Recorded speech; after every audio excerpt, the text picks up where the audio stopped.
허리를 반으로 꺾고 흐느적거리는 사람, 기도하듯 무릎을 꿇은 사람, 고개를 숙인 채 몸을 흔들고 같은 자리를 맴돌고 혼자 중얼대고 아예 바닥에 널브러진 사람. 공포영화 속 좀비 같은 이 사람들은 모두 마약에 취한 중독자들입니다. 그리고 해골처럼 비쩍 마른 중독자들이 대낮부터 허우적대는 여기는 미국 필라델피아의 켄싱턴 애비뉴입니다.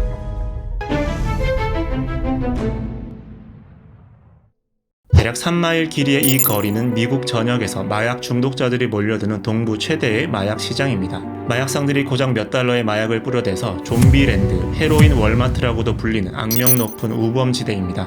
역시 미국이구나 혹시 이렇게 생각하셨나요? 영상은 충격적이지만 솔직히 미국의 마약 문제가 어제 오늘의 일은 아닙니다.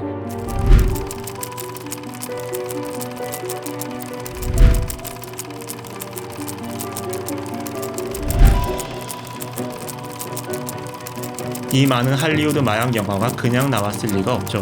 1960년대에는 히피들의 마리화나와 LSD가, 1980년대에는 흑인 사회의 코카인과 크랙이 큰 사회 문제가 됐고, 지금도 마약은 총기와 함께 미국 사회의 최대 약점 중 하나입니다. 마릴린 먼로, 마이클 잭슨, 히스 레저, 주디 갤런드, 프린스, 이 수많은 스타들이 목숨을 잃은 이유 역시 약물 남용입니다. 그런데 최근 마약 시장에 중국이 혜성처럼 등장하면서 중남미가 꽉 잡고 있던 미국 마약 시장의 판도가 완전히 달라졌습니다. 그 충격적인 결과가 보여드린 이 풍경, 좀비랜드의 으스스한 모습입니다. 게임 체인저는 중국산 펜타닐이었습니다. 중국이 시장에 뛰어든 뒤 2010년대 중반부터 미국에서는 펜타닐 위기가 폭발했습니다. 이건 미국 CDC가 만든 미국 지도입니다. 붉은색은 증가인데 미국 전역이 새빨갛습니다. 캘리포니아 140%, 오레곤 160%, 네브라스카는 171%나 늘어난 걸 확인할 수 있습니다. 대체 펜타닐이 뭐길래 이런 일이 벌어졌을까요? 펜타닐은 헤로인보다 50배가 강한 초강력 마약입니다. 하지만 효과보다 더 중요한 특징은 대량 생산이 가능한 초저가 합성 마약이라는 점이죠. 아주 싼데 효과는 강력하고 치사량은 2mg 밖에 안 될 정도로 작아서 테러용으로 쓰일 만큼 아주 위험한 약물입니다. 마약 단속을 하던 경찰이 펜타닐을 마시고 이렇게 순식간에 쓰러진 일까지 있었을 정도입니다. 마약계의 양대 산맥, 헤로인, 코카인과 비교해보면 펜타닐이 얼마나 가성비 높은 약물인지 이해할 수 있습니다. 헤로인은 양귀비 꽃에서, 코카인은 코카 잎에서 추출한 천연 마약입니다. 보세요, 천연이라고 다 좋은 건 아닙니다. 전세계 아편의 80%가 아프가니스탄에서 나고 코카 잎은 남미 안데스 산맥 부근에서만 재배됩니다. 장소를 타는 마약인 겁니다. 경작지가 마련되고 노동력이 투입되고 날씨까지 받쳐줘야 대량 생산이 가능합니다. 참고로 양귀비에서 진액을 추출해 아편을 가공해 몰핀을 화약 처리해서 헤로인을 만드는데 펜타닐은 모르핀의 대체제로 만들어졌습니다. 반면 펜타닐은 이렇게 작은 실험실에서 만들 수 있는데 원료가 되는 화학약품만 있으면 무제한 생산이 가능합니다. 이건 진짜 엄청난 차이죠? 일단 만들어지면 산지를 확인해 유통 루트를 역추적하는 것도 불가능합니다. 소량이니 배송도 너무 간편하죠. 미국에서 온라인으로 주문하면 편지 봉투에 담겨 우편으로 집 앞까지 배달됩니다. 가히 혁명입니다. 마진도 엄청나서 3,000달러를 투자하면 150만 달러, 그러니까 400만원쯤 투자하면 20억 원을 벌 수 있습니다. 공급자 입장에서는 로또입니다. 물론 과거에도 LSD나 필로폰 같은 합성 마약이 있긴 했습니다. 차이를 만든 건 바로 이 나라, 중국입니다.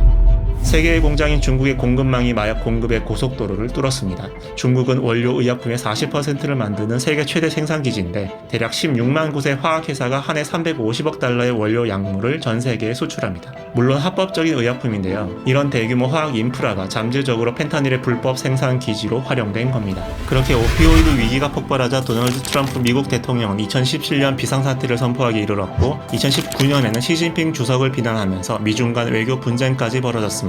이 지도를 보면 미국이 중국에 화를 낸 이유가 조금은 이해됩니다. 여기 중국 동부에서 대량 생산된 펜타닐 가루와 캡슐, 그리고 펜타닐을 만들 수 있는 원료 약품들이 이렇게 미국과 캐나다로 팔려나갑니다. 이건 미국 언론이 찾아낸 중국 내 펜타닐 생산 거점들입니다. 여기 수자장과 상하이, 그리고 코로나 때문에 유명해진 그 도시 우한도 눈에 띕니다. 여기서 두 번째 연결고리가 등장합니다. 마약하면 빠지지 않은 이 나라, 멕시코의 마약 카르텔입니다. 그중 미국 당국이 핵심 플레이어로 지목한 건 CJNG와 시날로아 카르텔 두 조직이죠. 이들은 오래전부터 국경 도시에 이런 지하 터널을 뚫어놓고 코카인을 남미 생산지에서 미국 남부로 실어 나른 오랜 노하우를 갖고 있습니다.